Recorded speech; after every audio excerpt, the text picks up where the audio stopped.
My name's Adrian Bold of Bold Internet, and I thought I would do a series of videos just introducing you to the Keyword Planner tool, which is a tool made available in Google AdWords accounts.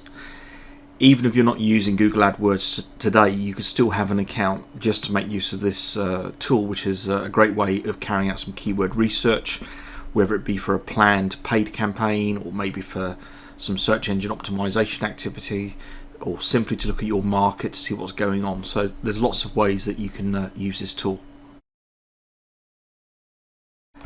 By way of introduction, there's really 4 sections. So the first one is you would start here just by entering a simple keyword to generate some ideas and to get some click volume for that particular keyword. You might already have a list of keywords, perhaps from just getting some ideas yourself or with colleagues, or looking at your analytics. Perhaps you want to plan for a paid search campaign, but you're interested to know what sort of click volume you could expect and how much they would cost.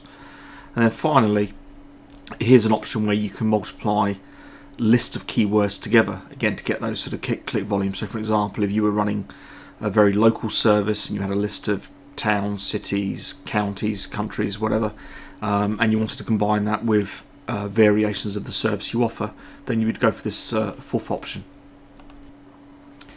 Okay, so let's start at the very beginning and we'll do a search for a new keyword.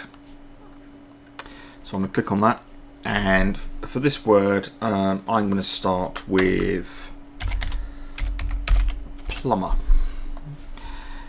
Now, if you've got a website already, you might want to put in here your landing page. You don't need to. You might want to select a product category. Again, you don't need to. Here, the targeting options, I've gone for United Kingdom because of where my account is set up. Again, you could edit this by clicking on the little pencil and changing the region. All languages, of course, I could select, make that English only. Is that Google or Google and its partners? And have you got any negative keywords? And negative keywords are basically words and phrases that wouldn't be applicable if you were to go for an advertising campaign. But just to start with, I'm just going to get some keyword ideas by clicking on this button at the bottom.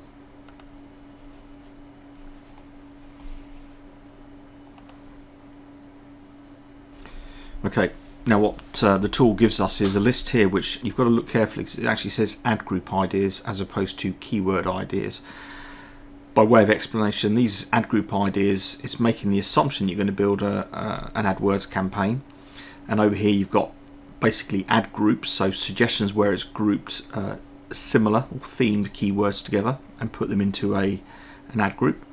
It's then giving you estimates for the searches. If you hover over the graphs, you can see trends for that particular keyword, which could be useful if you're just having a look around. Gives you a suggested bid amount. Suggested bids are interesting, but basically, if I was doing a paid advertising campaign, you've got to look at how much you're prepared to pay for a click, and that, in order to know that, you need to know what a typical order value is worth to you. But basically, if you felt that these were good ad group ideas, then you could add them to your plan. Now for today, I'm not going to do that. I want to focus here on the actual keyword ideas tab. So I'll click across onto there, and we can see there's our seed keyword that we put in, plumber, and there's a bunch of keywords that Google is suggesting. Now I'm just going to sort this by average monthly searches. Okay, and you'll see there that it goes a little bit random with some of the words that it's suggesting, but you could then have a look through these. Plumbing jobs, plumbing merchants, plumbers, it goes on. But basically the key here, and we're going to come back to this in a later video, is that we can add all 801 keywords. So it's given us the seed keyword plus a maximum of 800 additional keywords. Now at this stage we can do a number of things. We could add these to a plan, again if we're doing a paid search campaign, or we could simply download it into a spreadsheet for further analysis offline. And I'm going to do that right now. So I'm going to take these 801 keywords and I'm going to download it as an Excel CSV.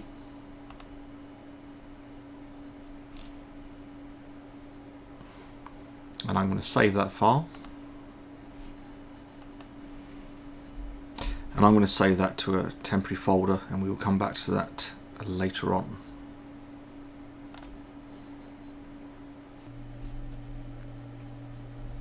Okay, so we've now got our spreadsheet downloaded from Google AdWords, and typically at this stage I would go through and delete some of the columns, but just to explain what we've got here, Google are going to suggest some ad group names, but basically we don't need that column for this purpose, so I'm just going to get rid of it.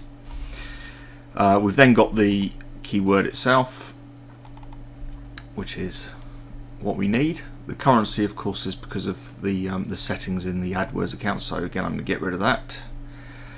The average monthly searches, yeah, we need that one, so leave that be.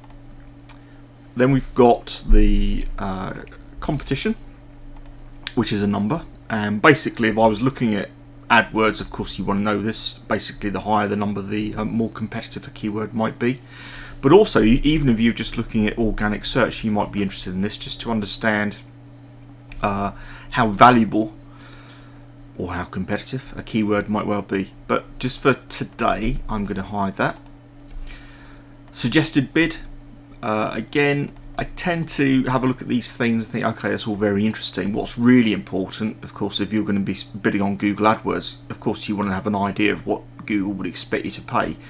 But really, before you even worry about suggested bids, you've got to be thinking about how much you're prepared to pay for a click on one of your adverts, and start thinking about conversion rates, and then thinking about how many clients you would need to attract in order to make your advertising on Google AdWords pay. That's a whole different subject for today's purpose, so I'm just going to hide this column as well. Okay, we don't need impression share for this particular exercise, but basically that would only come into play if you were already bidding on some of these keywords, and Google would give you a calculation based on the number of impressions you've received versus the amount of traffic that's available for that particular keyword. But again, for this I'm just going to get rid of that, and likewise these are all not applicable at this moment in time. So once we've got our list of keywords with average monthly searches based on the exact match for that particular term, then there's a number of things we can do. Now, the first thing I would do is I would apply a filter if I was just having a look around. And with the filter, you can drop this down and say, let's just say, I mean I'm not, but let's say you were a plumber in London and you type in the keyword London. Now you've got a bunch of keywords and that search volumes related to your sector and your location. So I might just copy all of those, copy those, create a new tab in Excel, paste those in, call this sheet London, and away we go. And then back to here, press the escape just to get rid of those. I forgot to mention, if you want to copy those quickly, that's a Control A. If you're not familiar with the shortcuts, that selects all. Get rid of this filter, and we're back to square one. We might be interested in, I don't know, the job market. Let's see what people are looking for in terms of the job market related to plumbing in the UK here. And again, I could select all of those. Okay, copy or select all. Then do a Control C, paste those in, rename the sheet job related. Back to the master sheet, escape to get rid of that, get rid of the filter. So basically, if you were, here we've very quickly gathered some keywords, 800 odd keywords. We've sorted them out into a couple of little sub tabs here, related to maybe a location or a particular keyword or a seed keyword within that, and then from there, of course, it makes the whole ability to analyze these at a closer level much easier. So that's just that for now. In another video I'm going to show you how we can get much more than 800 keywords fairly quickly and then bring them all together.